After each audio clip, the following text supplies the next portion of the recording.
Paz e graça, queridos irmãos, muito boa noite. Aqui é o pastor Fernando Gale. Estamos começando mais um programa do Gale, o seu canal de entrevistas diário com personalidades da fé. E hoje nós vamos trazer aqui um personagem muito querido da minha pessoa, pelo menos, né? Ele é um estudioso adventista do sétimo dia, um professor bem estudioso das doutrinas que ele entende ser bíblicas, defende com unhas e dentes e muito bem a doutrina adventista, as crenças adventistas do sétimo dia, e nós vamos falar a respeito de um tema bastante interessante. A Igreja Adventista do Sétimo Dia diz que ela mantém a tradição protestante da Reforma, ou a tradição da Reforma protestante. E alguns irmãos em Cristo acham que isso não faz o menor sentido, mas o professor que vai falar aqui hoje vai dizer que sim. E nós gostaríamos que vocês aprendessem no que ele acredita e no que ele defende, para que possamos, então, tomar as nossas conclusões. Eu tenho a honra de trazer aqui, estreando em nosso programa, ele, professor Azenilto Brito. Seja bem-vindo, tudo bem? Tudo bem, graça e paz a todos.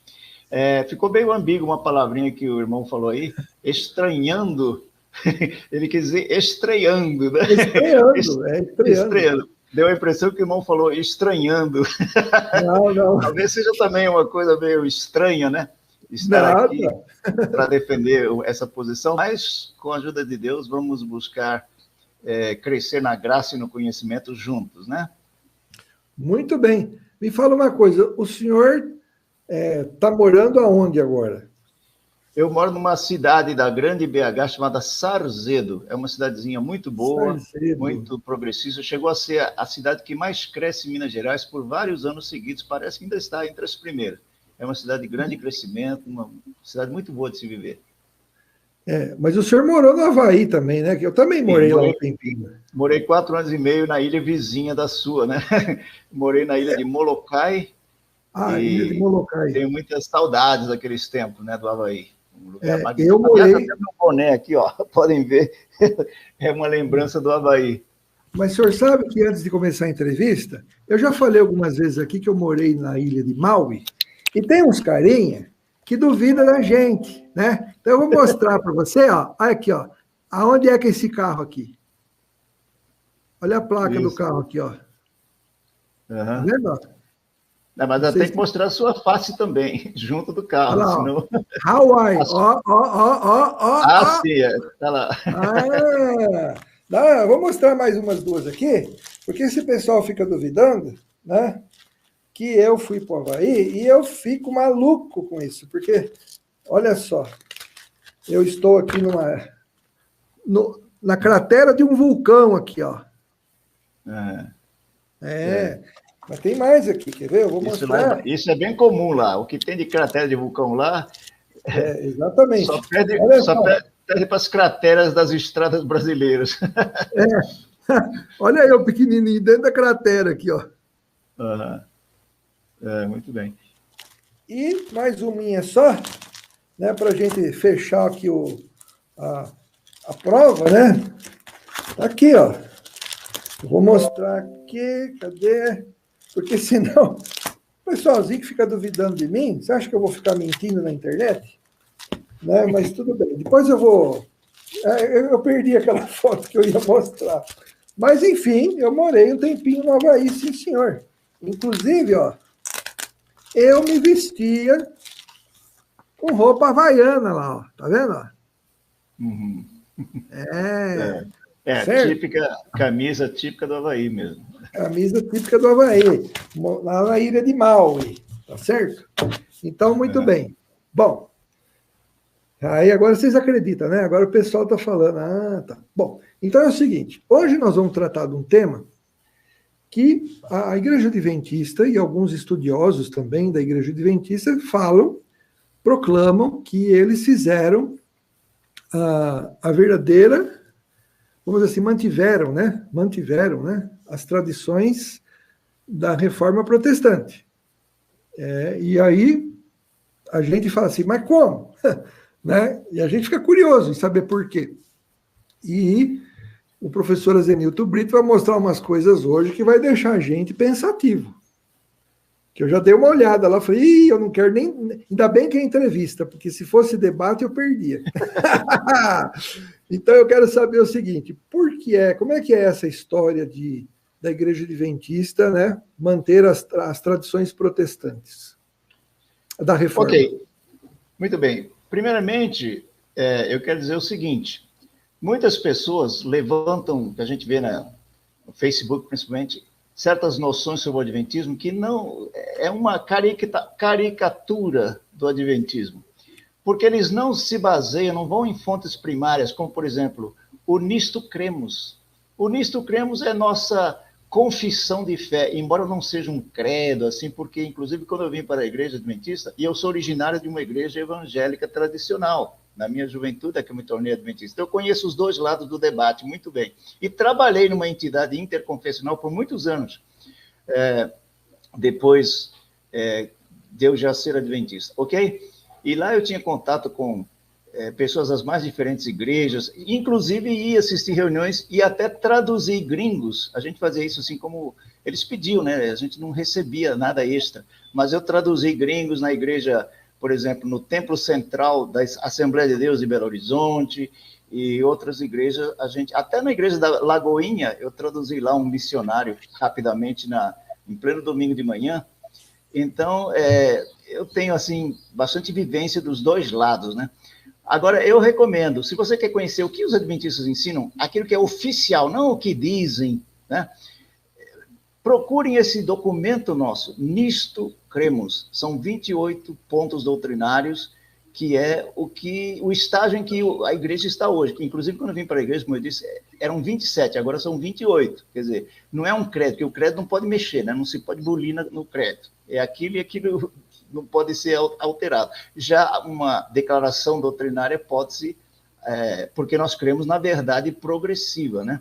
Ok, então, o estudo que eu tenho não é da Igreja Adventista, é meu, é conclusão minha, é estudo que eu analisei as questões e cheguei a essa conclusão. Então, eu mostro 5 pontos. Em 5 pontos, pelo menos, são os adventistas que preservam a mais legítima tradição protestante evangélica, ok? Então, vamos ver. Mas, primeiro, eu gostaria de ler um artigo rápido do pastor Nicodemos Lopes. Então, se o irmão puder compartilhar na tela, okay. Vamos analisar esse pequeno artigo do pastor. É um trecho de um artigo, o artigo é mais longo, mas eu peguei um trecho menor, um segmento, né? Uhum. Esse título eu que criei, A Teologia do Guarda-Chuva Furado, né? Não é do original. Aí ele diz assim, hoje em dia, ele está falando algumas coisas, então eu continuo, né? Hoje em dia essa coisa não é bem aceita na igreja, porque o espírito atual é de indefinição. As pessoas não querem saber de precisão doutrinária, de exatidão em formulações doutrinárias. Preferem um evangelicalismo vago e sem muita definição. Estão sob um guarda-chuva, debaixo do qual estão pessoas com as mais diferentes convicções, algumas delas até heréticas, vivendo harmoniosamente. Mas posso lhes assegurar que não foi assim na fundação da nossa igreja, no caso é a igreja presbiteriana, né? E quando ela recebeu sua formatação teológica através da confissão de fé de Westminster, né?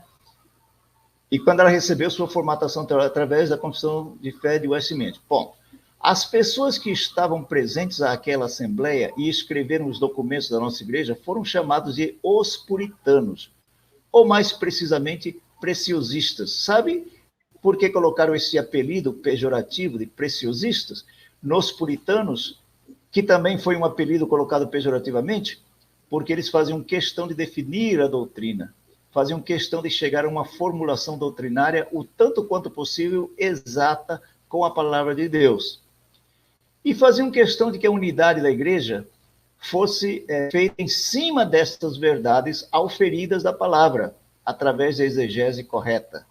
Os tempos mudaram, e o que vemos hoje é uma falta de definição, uma falta de precisão e profundidade teológica.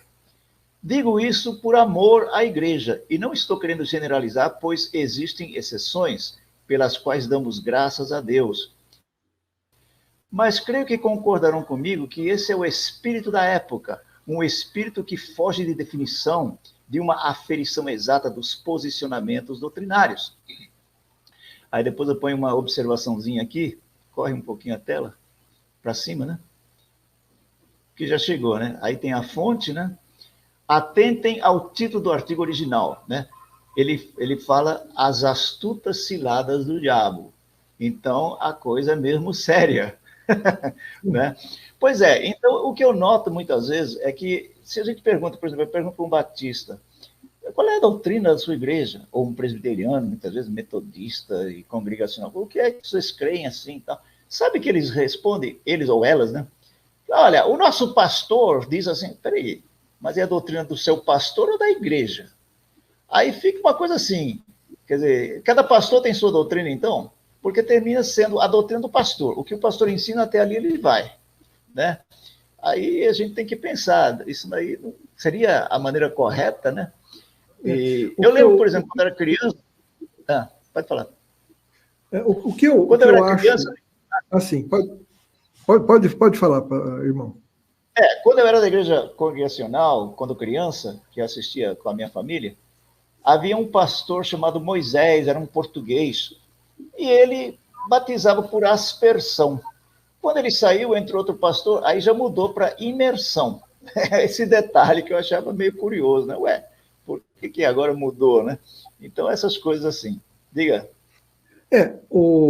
Essa questão de indefinição, eu acho algumas coisas estranhas. Por exemplo, eu acredito que nós temos que ter um dia de guarda.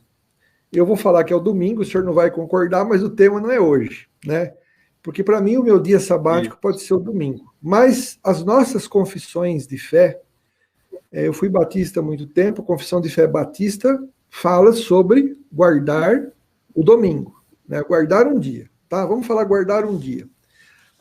Esses dias atrás eu entrevistei um pastor presbiteriano, ele falou que as crianças poderiam ser melhor ajudadas pelos pais se nós recuperássemos o dia do Senhor nas nossas igrejas. Porque se prega de forma ridícula e imbecil, diga-se de passagem, que o sábado nos 10 mandamentos é uma lei cerimonial, que é uma verdadeira babaquice. A maioria de bons comentários bíblicos que eu tenho aqui em casa fala que a lei da guarda do sábado é moral e não cerimonial. Então, por causa disso, a igreja perdeu isso. No século passado, o pessoal guardava o domingo. Tinha um dia de guarda. No século retrasado, as igrejas protestantes tinham um dia de guarda.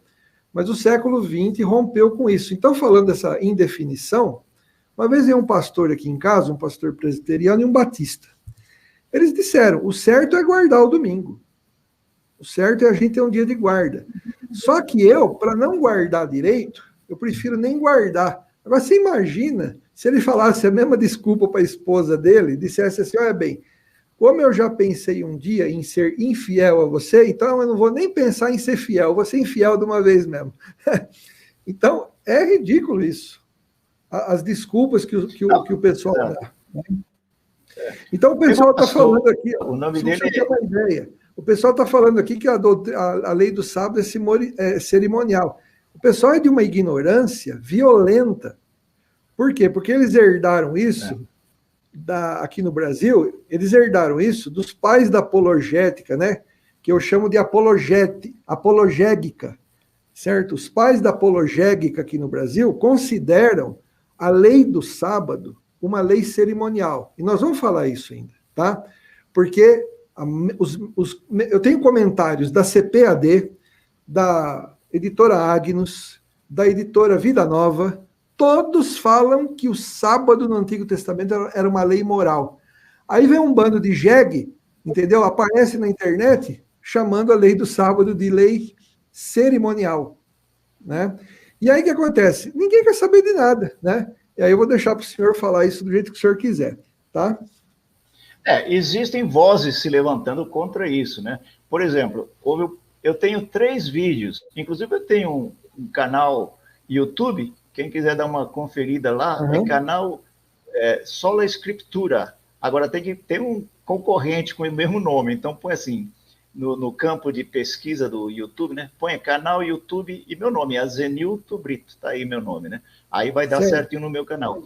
E lá tem um vídeo, aliás, não é um vídeo completo, eu ponho assim, segmentos de vídeo do pastor Ageu Magalhães, presbiteriano, e ele chega a dizer que a praga da Covid-19 se abateu sobre a humanidade por causa da negligência da igreja com o mandamento do domingo.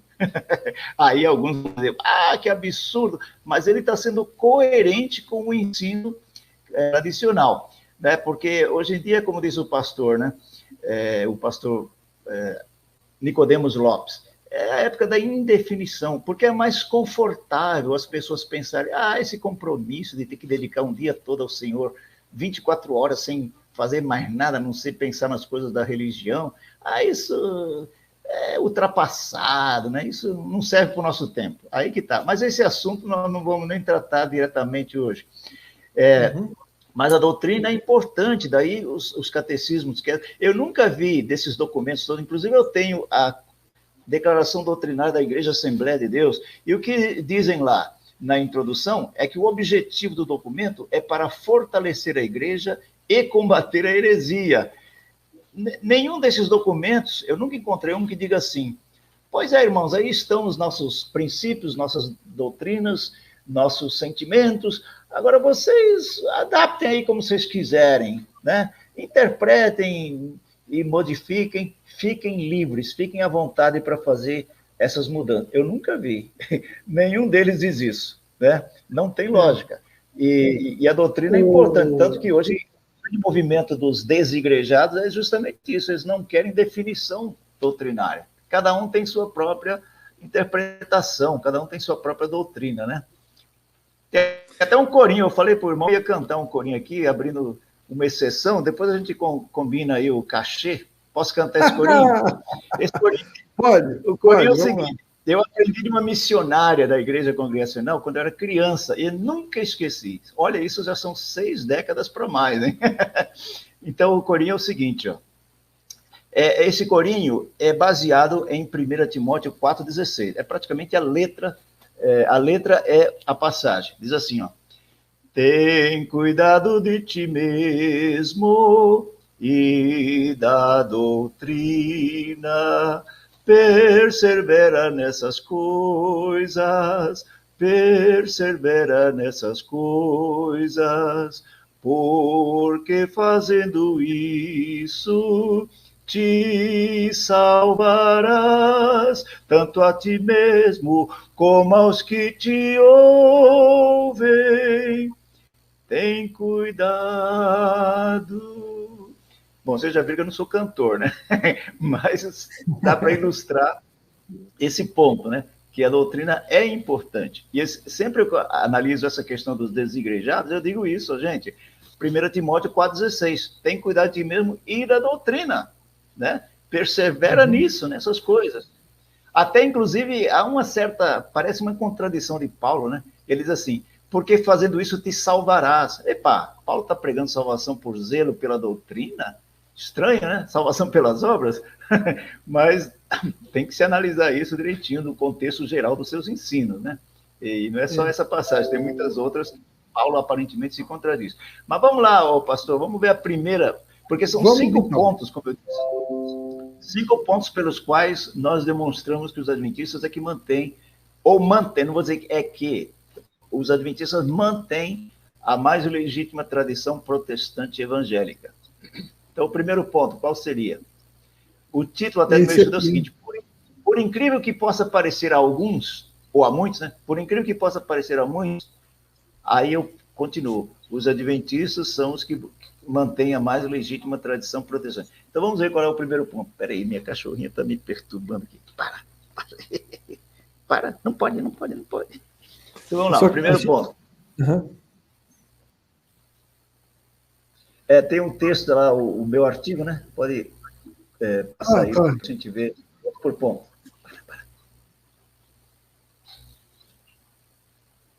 É aqui? Não pode.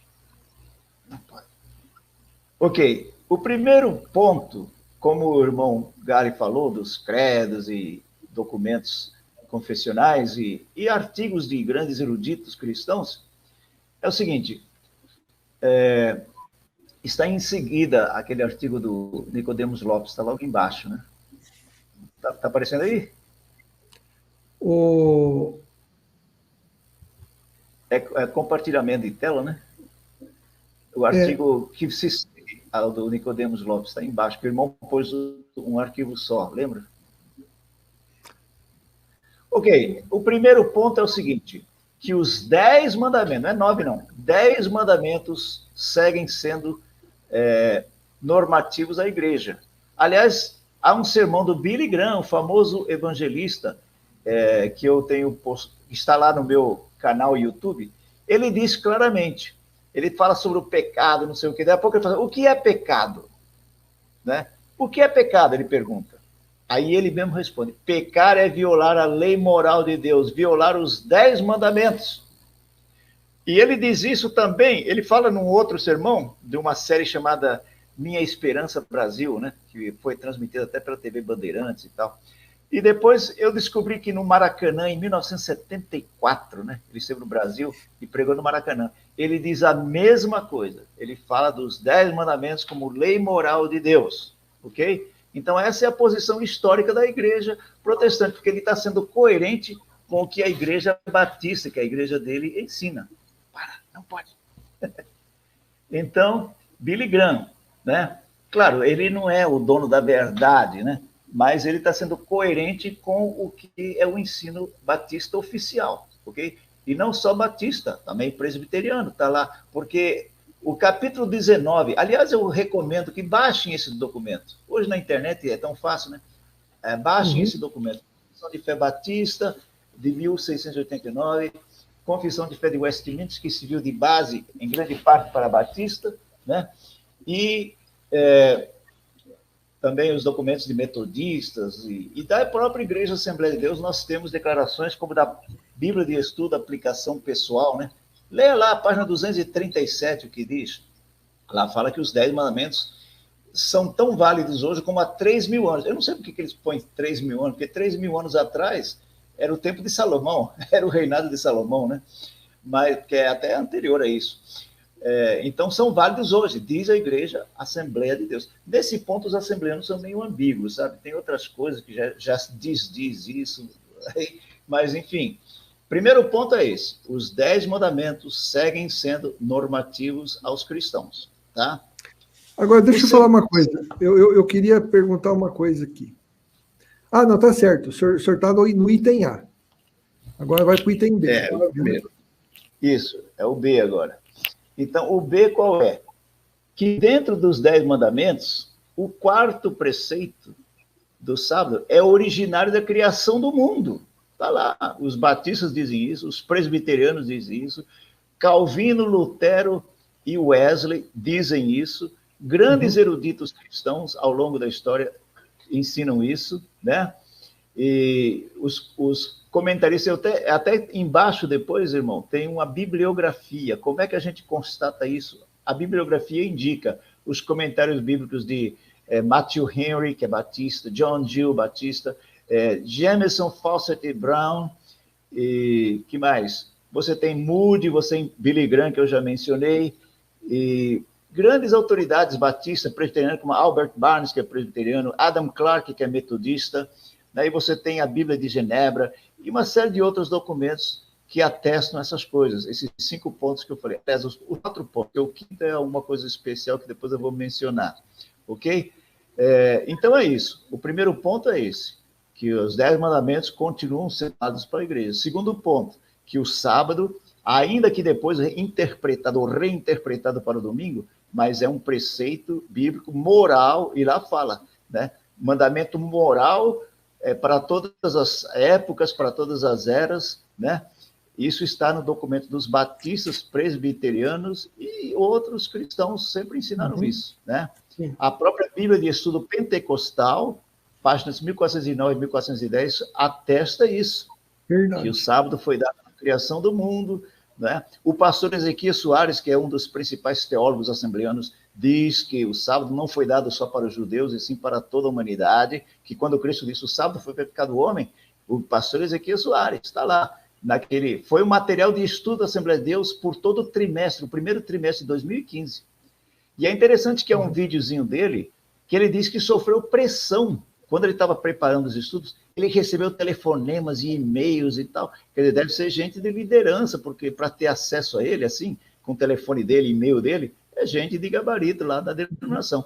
E ele conta que ele foi pressionado a não preparar esse material. Por quê? Olha só a explicação que deram. Porque esse tema da lei não é assunto para a igreja. Aí eu pus assim um comentário. Oxe, se não é assunto para a igreja, é assunto para quem? Para os afiliados do Sindicato dos Estivadores do Porto de Santos? O tema da lei de Deus não é assunto para a igreja? Mas, felizmente, ele explica que ele não levou a sério isso que estavam falando e fez a série de estudos do primeiro trimestre de 2015. Foi o ano que eu fui para o Havaí, né? Exatamente. Agora, deixa eu perguntar uma coisa para o senhor. Essa questão do sábado ser moral, o pessoal se baseia eles falam que o sábado é uma lei cerimonial, porque eles se baseiam naquele texto em que Jesus é o Senhor do sábado, né? Lá em Mateus capítulo 12, e ali Jesus ele está passando nos campos de cereais, seus discípulos sentem fome, comem alguma coisa ali, né, do cereal, né?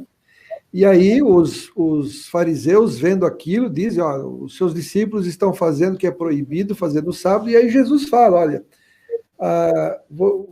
os sacerdotes não violam o sábado, né? Quando eles trabalham no templo. Qual o problema? Então, eles argumentam o seguinte, né? Que eles estão violando o sábado por causa de uma lei cerimonial. E se o sábado fosse uma lei moral, não teria sentido falar que o sábado estava sendo violado por causa de uma lei cerimonial, se ele fosse uma lei moral. Esse argumento é ridículo, eu sei que é, mas eu queria que o senhor explicasse qual é o erro desse argumento. Olha, esse pessoal pega os episódios de Cristo e o sábado e arranja todo tipo de pretexto para dizer que ele desqualificou o sábado, qualquer coisa assim. Mas eles colocam Jesus Cristo numa situação muito difícil, porque Jesus Cristo teria que ser considerado o mínimo no reino dos céus. E um Cristo que é mínimo no reino do céu pode salvar alguém? É um salvadorzinho muito fajuta, né? Por quê? Porque ele disse em Mateus 5, 17, 19, não vim abolir a lei, e qualquer um que ensinar, porque eles também dão a entender que Jesus estava ensinando que o sábado não tem mais valor, qualquer coisa assim. Se ele ensinou qualquer coisa quanto ao mínimo mandamento, será considerado o mínimo no reino do céu. E o sábado era um dos máximos, não era mínimo, não. Era muito importante na economia religiosa judaica. Agora, primeiro, eles não estavam fazendo colheita. Eu já vi gente, eles estavam fazendo colheita, não pode fazer colheita no sábado. Não estava fazendo colheita. Ali, se você ler Deuteronômio 23, versos 24 e 25, podia-se entrar no campo e colher para comer no ato. Isso era da lei, estava em harmonia com a lei. Então, os discípulos fizeram isso, né? Fizeram nesse espiga, entrar para comer no ato. E outra, um detalhe, não era espiga de milho, não. Milho é uma planta americana, não era conhecida em Israel. Era espiga de cevada ou trigo, ok? Não era milho, não, tá? Milho não era conhecido porque é uma planta americana. Só depois de Colombo é que se passou a conhecer, né? Ok, e tem milho em Israel, mas é outra história. Eu vi milharais lá em Israel, visitei Israel em 2014, né? Inclusive com um grupo de pastores batistas, e quem liderou o nosso grupo foi o pastor Luiz Saião. Estava conosco, que era dirigido do louvor, Fernanda Brum. Então eu tive o privilégio de conviver com esse pessoal, e o pastor Luiz Saião dava aulas magníficas. Eu me recordei do meu tempo de estudante de teologia, né? Aulas de história antiga e arqueologia, o homem é fera, né? Nesses temas. Então foi uma viagem muito proveitosa para mim, aprendi bastante. Sem falar Mas que me explica, é um privilégio. Me explica por que o sábado aqui ele é moral e não cerimonial, de acordo com o texto. Pois é, aí eu faço uma pergunta. Aliás, eu dirigi essa pergunta a um indivíduo que muitos consideram ainda um grande erudito, e não é coisa nenhuma, o Nathanael Rinaldi. Eu perguntei, mas ele nunca respondeu. Olha a minha pergunta, porque ele arranja vários pretextos sobre Jesus e o sábado para justificar, né, essa liberalidade quanto ao sábado. A pergunta que eu fiz para ele, ele nunca respondeu. É a seguinte: qual era o teor dos debates de Cristo com a liderança judaica sobre o sábado? Era se devia ser guardado ou não, quando ser guardado, ou como observar o dia no seu verdadeiro espírito. Pronto, isso resolve a questão. Porque Cristo era zeloso pela lei de Deus. Aliás, Isaías 42, 21, em versões internacionais, diz assim: ele viria exaltar a lei e torná-la gloriosa. Então, Cristo estava exaltando a lei de Deus. Quando ele expulsou os cambistas do templo, e ele disse: aqui está quem é maior que o templo. Porque eles perguntaram: com que autoridade fazes isso? Ele disse: aqui está quem é maior que o templo. Com isso, ele não estava desqualificando o templo, né? Ele estava mostrando que ele tinha autoridade, sim, para corrigir as distorções dele do culto. Da mesma forma, ele tinha autoridade para corrigir o erro deles quanto aos extremismos de não poder curar no sábado, né? E essas questões todas. O extremismo é que ele condenava, não era o sábado que ele condenava. Outra coisa, esse argumento que ele disse que o sacerdote viola o sábado, ele usa a palavra violam retoricamente e até ironicamente, né? Primeiro que esse pessoal se esquece que se for assim, quer dizer, pode violar o sábado à vontade, porque o sacerdote violava o sábado e ficava sem culpa, então pode violar. Primeiro, eles só realizavam trabalhos religiosos, não eram seculares, né? Segundo, por que esse argumento só vale de quando Cristo falou isso, mas não antes? Porque, por exemplo, Israel foi levado ao cativeiro por causa do sábado, ou uma das razões, né, principais. Você lê isso em Jeremias 17, versos 21, 22 e 27. Aliás, essas passagens estão até no documento dos batistas e dos presbiterianos, quando eles analisam a questão do sábado, eles citam essas passagens, lá sobre o quarto mandamento, que tem todo o raciocínio bíblico citadas após cada tópico, né? E lá está Jeremias 17, versos 21, 22 e 27. Vocês vão encontrar isso no documento dos batistas e presbiterianos, mostrando justamente isso. Violou, recebeu esse castigo. E como é que... Então, se eles foram castigados com cativeiro, eles podiam dizer: ah, Deus, mas o senhor está castigando a gente? Os sacerdotes no sábado violam o mandamento e ficam sem culpa. Como é que agora nós somos castigados por causa disso? Está vendo a incoerência? Por que só vale esse argumento de Cristo para cá? Né? Exatamente. Nos comentários de alguns apologistas americanos, que são da Igreja Presbiteriana, Igreja Batista, eles dizem que Jesus aqui usou o verbo violar de forma pejorativa, ou seja, vocês acham que nós estamos violando o sábado por comer cereais? Então o que Jesus quis dizer é o seguinte: então os sacerdotes violam a lei também do sábado, quando eles trabalham. Retoricamente, como ele diz. Retoricamente. Porque eles não estavam violando coisa nenhuma, na verdade, porque eles estavam fazendo um serviço religioso, e não era violar o sábado. Eles eram como que sacerdotes de Cristo, porque nós somos o reino sacerdotal agora, né? Todos nós somos sacerdotes, em certo sentido, né? Como é que eles chamam? O sacerdócio universal dos crentes, né? Ok, mas então vamos ao terceiro ponto. Deixa eu só comentar uma coisa. O que eu acho interessante é que esse pessoal fala que guardar o sábado é cerimonial, que é ridículo, isso, certo? E diz o seguinte: nós guardamos o sábado repousando em Cristo, que é o nosso descanso. Então quer dizer que isso é cerimonial e não moral? Repousar em Cristo é cerimonial. Que interessante. Eu estou fora desse cristinho vagabundo aí, viu, Paulo? Eu não repouso de forma cerimonial em Cristo, não. É moral isso, né? Esse pessoal que usa esse argumento, eles, como eu digo, eles nem honram a própria inteligência.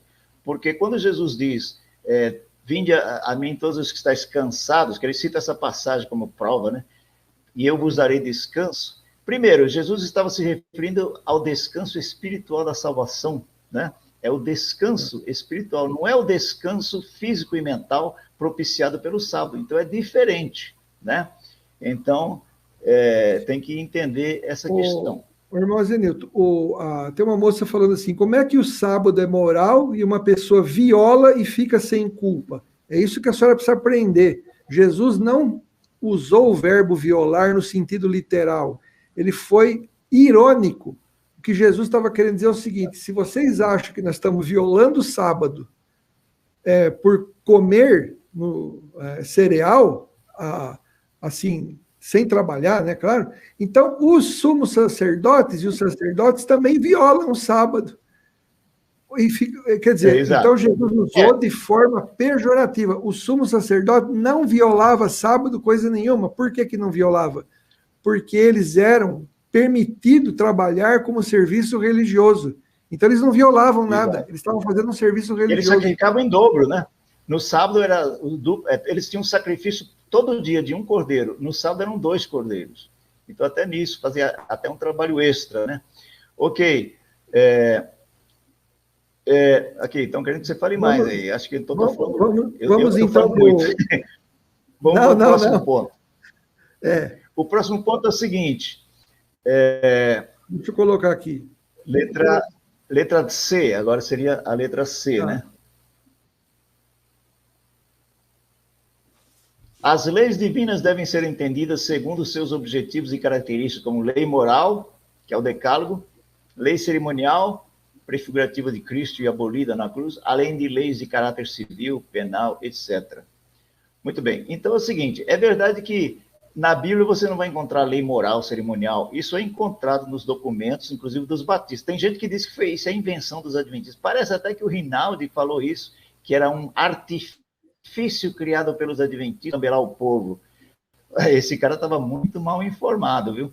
Porque isso daí, séculos antes dos adventistas falarem em lei moral cerimonial, já Calvino falava sobre isso, Lutero fala sobre isso, Wesley fala sobre isso, os documentos dos batistas, capítulo 19, leiam lá, Confissão de Fé Batista e Presbiteriana, de Westminster, capítulo 19, dá uma lida lá, capítulo 19, artigos 1, 2 e 3. Aliás, pode ler o capítulo todo, são 7, parece, artigos muito interessantes, tá? O que eu acho interessante, Zenilton, irmão Zenilton, é que o pessoal fala, né, que não existia lei moral e cerimonial, mas na hora de citar, de falar da guarda do sábado, aí eles dizem que o sábado era cerimonial. Não é contraditório isso? Pois é. Não, e outra coisa, mesmo sem querer, eles terminam dividindo as leis. Sabe por quê? Eles sabem que não deve matar, roubar, mentir, adulterar, isso é princípios morais, mas eles não levam sacrifício ao altar, eles não festejam as festas de Israel, não celebram as festas de Israel, né? Eles não se circuncidam como rito religioso. Então, eles já estão separando a lei, estão admitindo que umas têm caráter imutável, perpétuo, e outras são temporárias, né? Então, quer dizer, eles dividem as leis. Agora, nós não dogmatizamos, inclusive é interessante, o artigo 19, o capítulo 19, artigo 3 da Confissão de Fé Batista e Presbiteriana tem essa divisão de lei moral e cerimonial. O artigo 19, que por coincidência também é 19, do documento que eu mencionei, adventista, nisto cremos, não tem. Quando discute a lei, não é falado sobre essa divisão das leis, não é falado. O artigo adventista não fala, mas o batista e o presbiteriano falam. Entendeu? É interessante isso, esse paradoxo, né? E eles dizem que nós é que inventamos essa divisão. Alguns, né, dizem que foi invenção de Ellen White ou invenção dos adventistas. Não foi. Né? Okay. Eu quero deixar claro uma coisa, que o senhor sabe que tem muito analfabeto funcional que ele vai falar assim, olha, o pastor Fernando Galli está concordando com os adventistas. Eu falei, não, senhor, eu estou dizendo que, de acordo com a Confissão de Westminster, confissões batistas metodistas, os reformadores, todos eles defendiam, e todas essas confissões defendem, inclusive a confissão batista atual, que temos que ter um dia de guarda. E nós não cumprimos a confissão, e nós não cumprimos a própria confissão de nossas igrejas, por quê? Porque foram atrás de maus apologistas que não sabem entender a Bíblia. Eu digo que é o seguinte, foi influência... É uma vergonha. Foi uma influência do dispensacionalismo, que é uma nova escola interpretativa que surgiu em meados do século XIX. Agora, inclusive, gente de gabarito do meio evangélico, como o Dr. Russell Shedd. O Dr. Russell Shedd, eu tenho esse vídeo lá no meu canal, Vão lá, que vocês vão ver o que o Russell Shedd...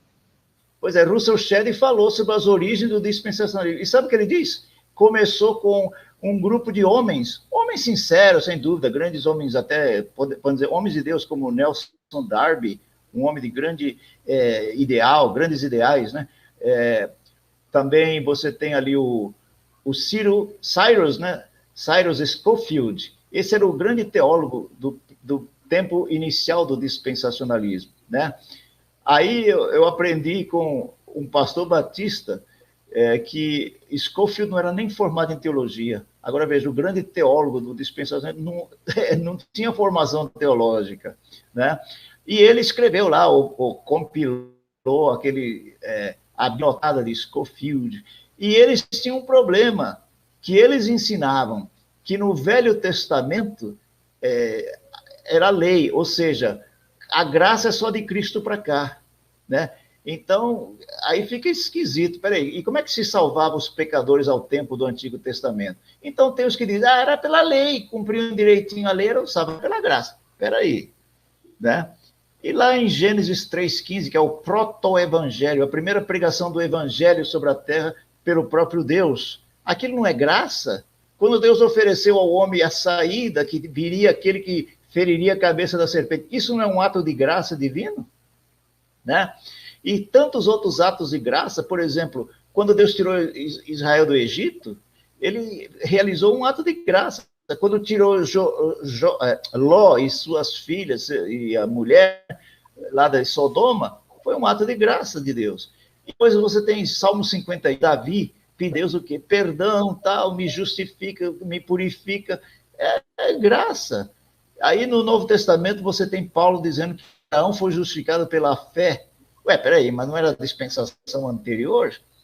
Então é um erro, gente, é um erro. A lei e a graça sempre vieram juntas, a qual cumprindo o seu papel, logicamente. O papel da lei não é transmitir virtude a ninguém, méritos a ninguém, né? E o papel da graça é de compensar o pecado, que é transgressão da lei, né? Através do sacrifício expiatório de Cristo. Então a lei e a graça sempre e continua no Novo Testamento. Paulo diz em Romanos 3,31, anulamos a lei pela fé? Não, de maneira nenhuma. Antes confirmamos a lei, né?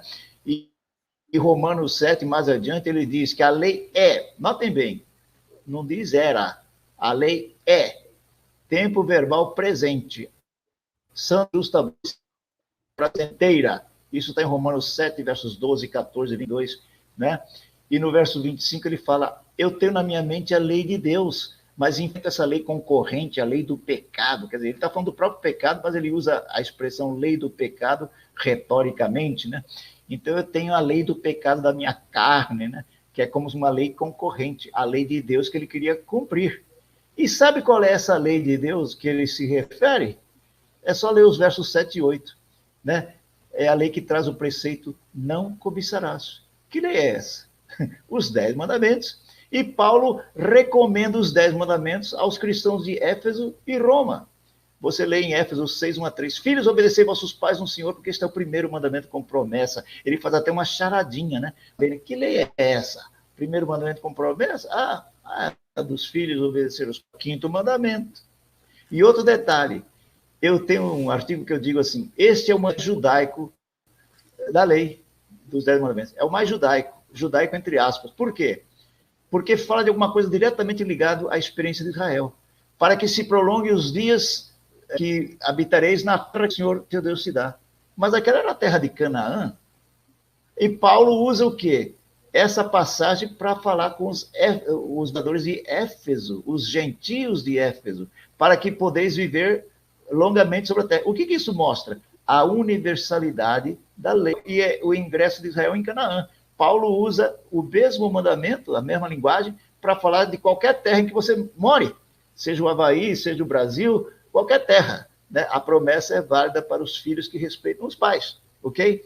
E depois os romanos. É interessante, Romanos 13, tem aqueles que citam Romanos 10, 4, triunfalisticamente, como eu vi agora mesmo no Facebook. O fim da lei é Cristo. Aí, acabou. O fim da lei é Cristo. Espera aí, Paulo é contraditório? Porque 3 capítulos depois, no mesmo livro de Romanos, o mesmo Paulo diz o quê? que eles devem lembrar-se daqueles preceitos. Ele cita vários do Decálogo. Não matarás, não furtarás, não adulterarás. Aí vocês veem que ele usa as duas coisas. A base da lei, que é o amor ao próprio nesse caso, e a letra da lei. Ele cita os mandamentos e cita o seu fundamento em amor. Não é? Quem ama, cumpre a lei.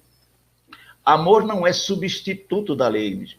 Amor é síntese, não é substituto. Ele não cita o amor como se fosse substituto. É a síntese da lei. Outro detalhe, os efésios e os romanos sabiam dessas passagens que ele citava pelo seu estudo da Bíblia. Agora, que Bíblia? Qual era a Bíblia que eles tinham? Era a Bíblia lá no smartphone deles? Não. Que Bíblia eles tinham? O Velho Testamento. O Novo não tinha sido composto ainda. Percebe como são as coisas? Ok, esse é o quarto ponto, né, que eu mencionei, a divisão de lei moral cerimonial da lei. Deixa eu só comentar com o pessoal que quando a Bíblia fala que Cristo é o fim da lei, não é que ele pôs fim à lei, é fim no sentido de finalidade.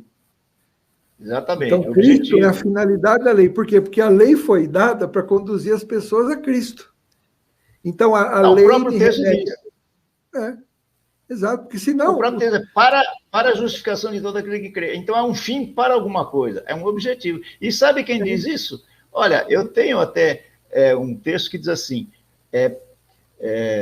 erudição protestante evangélica confirma a interpretação adventista de Romanos 10:4. Então, eu cito Wesley diz isso.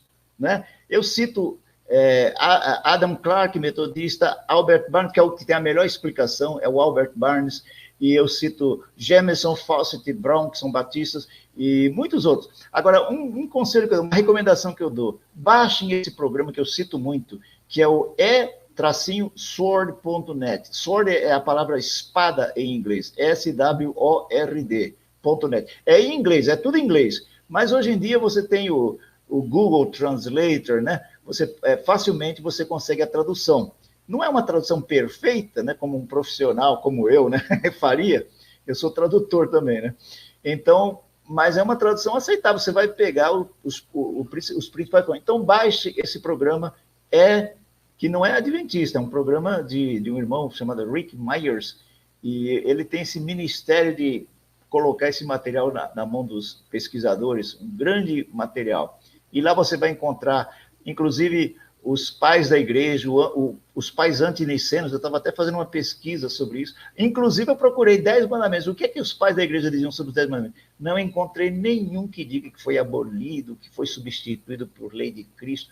Eles aceitam os 10 mandamentos como nós entendemos, e como os eruditos cristãos entendem, e como a Igreja Católica sempre entendeu, porque está lá no Catecismo da Igreja Católica. Quer dizer, mesmo antes da Reforma Protestante, já a Igreja Católica Ortodoxa ensinava os 10 mandamentos como sendo normativos aos cristãos. Aliás, vem o quarto ponto aí, a letra D. Vamos ver a letra D aí. A, B, C, que já falamos 3. Vamos lá, vamos colocar aqui, letra D. Os primeiros, porque eu pus assim, adicionalmente, consta claramente das confissões batista, luterana, anglicana e presbiteriana, isso está na confissão, assim, diretamente indicado. O quê? Os primeiros 4 mandamentos referem-se à nossa responsabilidade para com Deus, e os 6 últimos, idem quanto ao semelhante. Então, os 4 primeiros mandamentos, que alguns até falam, os mandamentos da primeira tábua, Lutero fala sobre isso, primeira tábua, segunda tábua, eles usam essa linguagem. Então, se são 4 mandamentos, o sábado está incluído, né? E é interessante, a contagem protestante é 4 e 6, forma 10. A contagem católica é 3 e 7. Alguém sabe dizer por quê? O somatório é 10 também, mas é 3 e 7, e os protestantes é 4 e 6. Eu até brincando no WhatsApp, eu coloquei um concursinho. Como eu morava no Havaí, morava num condomínio, a gente podia ter visitante por 15 dias. Eu falei assim, eu ofereço a vocês 10 dias de estadia no Havaí, se souberem me responder isso. Com um detalhe, a adventista não pode participar. Por quê? Porque já sabe a resposta. Então, os outros, por que é 3 e 7? E agora, gente? Alguém sabe dizer? Escreve aí quem souber. Só que não pode ser adventista, senão o adventista já sabe, né? Já mata a charada na hora. Algum não adventista sabe explicar por que a Igreja Católica tem essa contagem 3 e 7 e os protestantes é 4 e 6? Os 4 primeiros mandamentos, nosso relacionamento com Deus, amor a Deus de todo o coração. E os 6 últimos, amor ao próximo como a nós mesmos. Por que é 4 e 6 e o católico é 3 e 7? Alguém se arrisca aí a dizer? Adventista não vale porque sabe. Eu sei a resposta que o adventista dá. Tá. Pode dizer. Não. Pode dizer, porque segundo a crença adventista, né, a Igreja Católica, através do Papa, mudou os tempos e as épocas, né? Então, eles não consideram, e por isso na Bíblia Católica fala guardar domingos e festas, né? Não é na Bíblia, é no catecismo. É no catecismo católico, é. Não, pois é, o catecismo eliminou o segundo mandamento. Qual é o segundo mandamento? Não farás para ti imagem de escultura, nem semelhança alguma. Então, Santo Agostinho, parece que foi Santo Agostinho que os 10 mandamentos que ele elaborou, tira fora a questão de culto às imagens, né? Tira fora. Por isso que a Igreja Católica se sente livre para ter o seu culto às imagens.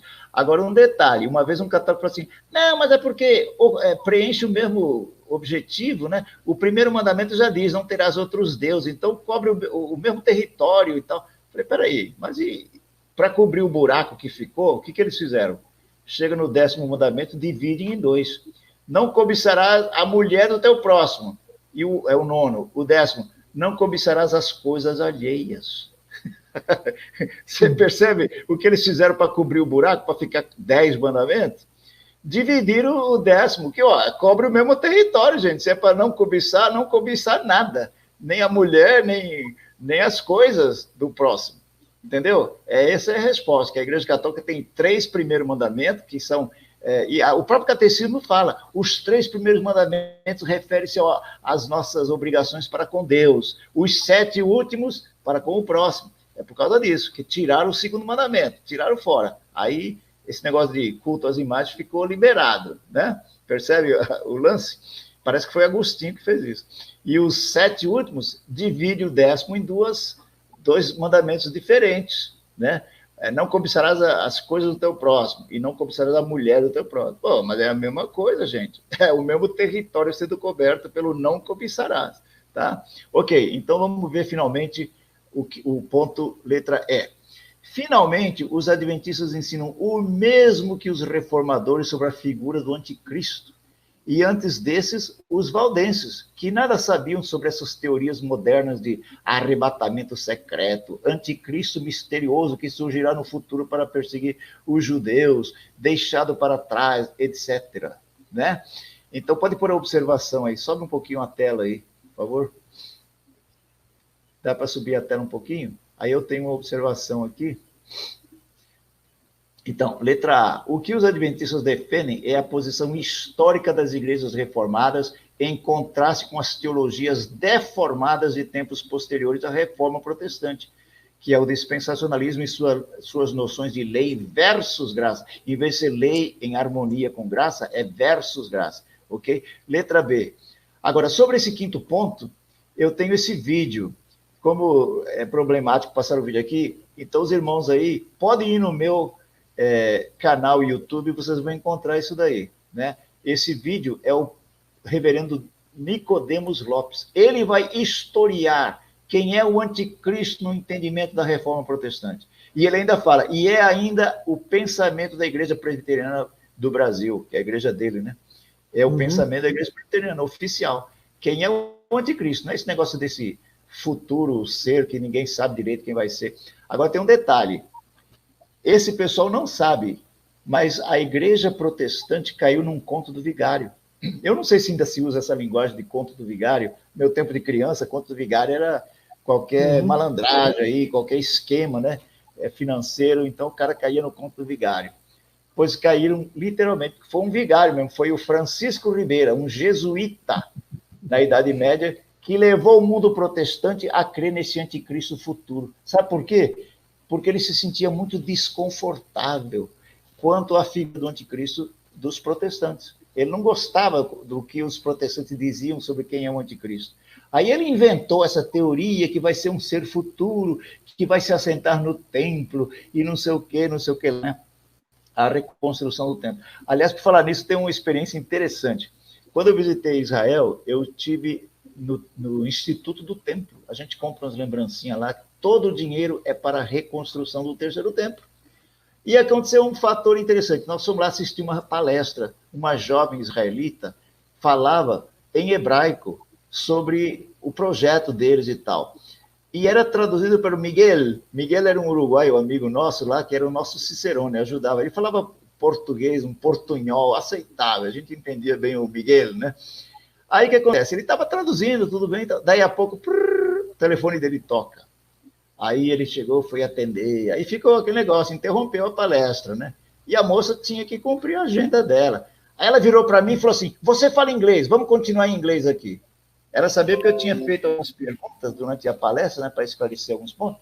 Aí tudo bem, eu terminei traduzindo o resto da palestra dela e foi justamente no momento que ela mostrou coisas já feitas, manufaturadas para o terceiro templo.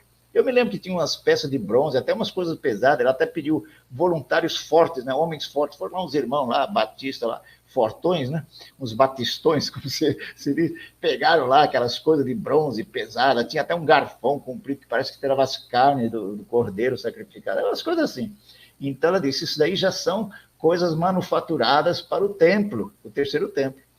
E tem gente que crê nisso, né? Tem dispensacionistas, nem todos, parece que é meio dividido nesse ponto, mas tem os dispensacionistas que ensinam que vai haver mesmo um terceiro templo. E outra, olha o absurdo, eles dizem que os israelitas vão voltar a praticar o sacrifício, aí vão entender que o sacrifício é Jesus.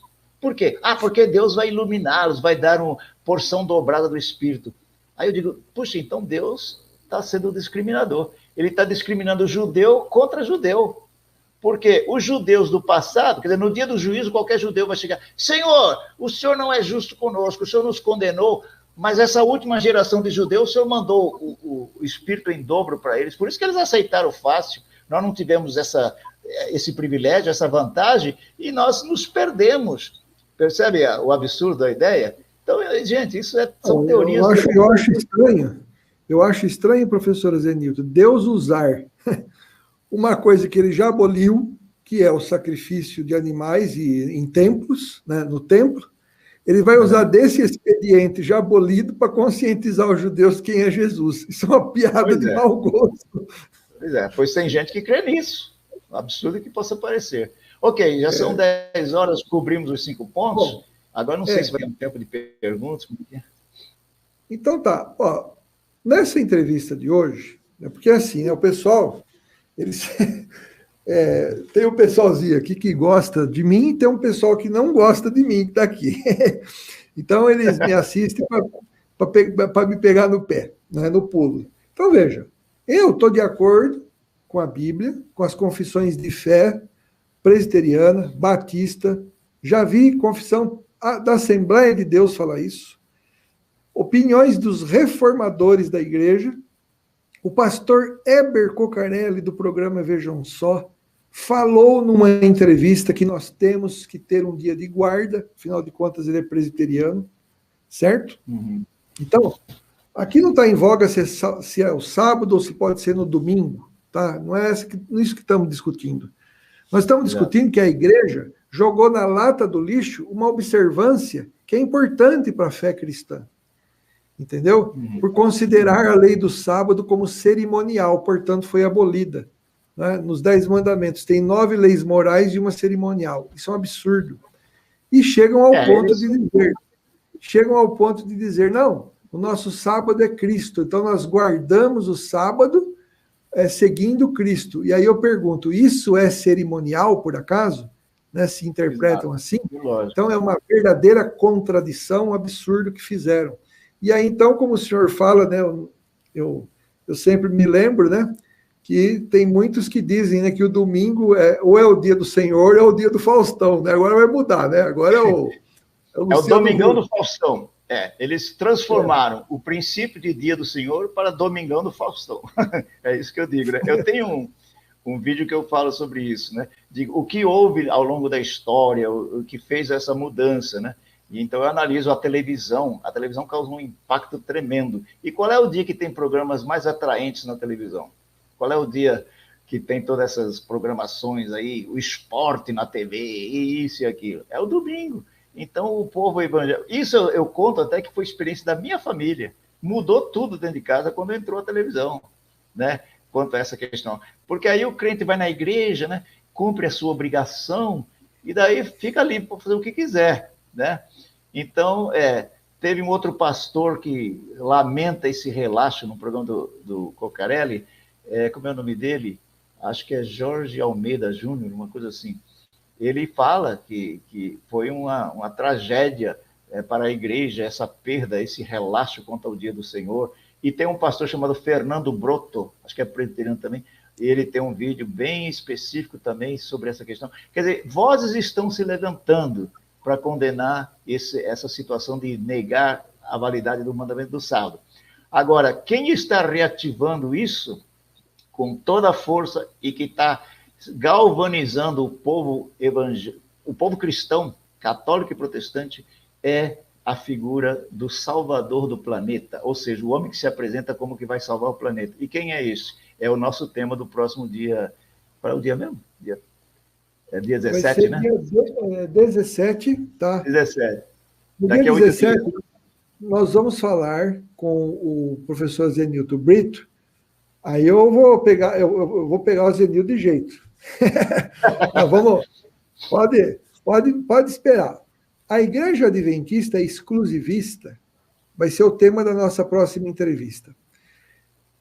E no decreto dominical, ela é exclusivista? Será que a Igreja Adventista ensina que só quem é da Igreja Adventista, durante o decreto dominical, vai ser salvo? E aí, como é que se pode fundamentar na Bíblia que haverá um decreto dominical? Aí eu quero ver como é que o senhor vai fazer para provar isso para mim, porque eu vou pegar no seu pé. Hoje eu concordei com quase tudo. Agora, praticamente tudo, mas agora na próxima entrevista o senhor se prepara, que eu vou fazer umas perguntas para o senhor boa, hein? Tudo bem, sem problema. Ok, gente, então, vocês têm perguntas? Como é que é? Nós vamos terminar já. O professor Zenilton Brito é um grande amigo meu, uma pessoa que eu tenho uma admiração muito grande por ele, tá certo? E o pessoal às vezes me critica, você fica trazendo adventista aqui, depois o pessoal fica perguntando o que os adventistas creem para mim. Ué, não é uma oportunidade de você saber o que os adventistas creem? Ouvindo o que os adventistas ensinam, não é? Claro, então, claro. Aí você vai debater com eles depois o que vocês viram e se vocês concordam ou não, tá certo? Então eu trago sim adventistas aqui e vou continuar trazendo. Se você não está feliz, você procura outro canal, tá bom? Você não me faz a menor falta. Acredite nisso, viu? Tá bom? Então eu reitero, se você quer conhecer os ensinos adventistas, baixe o programa, o Nisto Cremos, que é o documento oficial da igreja. E não ficar ouvindo fofoca desse pessoal que duvida que o pastor Fernando Galo morou no Havaí, né? Então eles também vão duvidar de muita coisa, né? Então tá bom. Tá bom, gente. Foi um prazer. Terminamos a nossa entrevista. A gente agradece a presença do professor Zenilton Brito. A gente volta agradeço a oportunidade, o convite. E vamos estar aí no dia 17 novamente, se Deus quiser. E pode me apertar, que eu vou me preparar também. Para toda Amanhã a gente volta com uma entrevista. Nós vamos estudar a parábola do rico e do Lázaro, amanhã. A gente não vai entrar nessa questão de adventismo aqui amanhã, não. Não é para esse fim. A gente vai estudar a parábola do rico e do Lázaro. Qual é o objetivo dessa parábola para nós? Em que ela nos ajuda, né? Então, não perca a entrevista de amanhã, tá bom? Que Deus abençoe sua vida. A entrevista é com o pastor Raul. Pastor Raul, esqueci o sobrenome dele, mas foi meu professor no Seminário Batista Regular, tá bom? Às 9h da noite. Tchau, professor Zenilton, que Deus abençoe sua vida. A todos nós, fui, tchau. Ok, obrigado. Tchau para todos. Felicidades.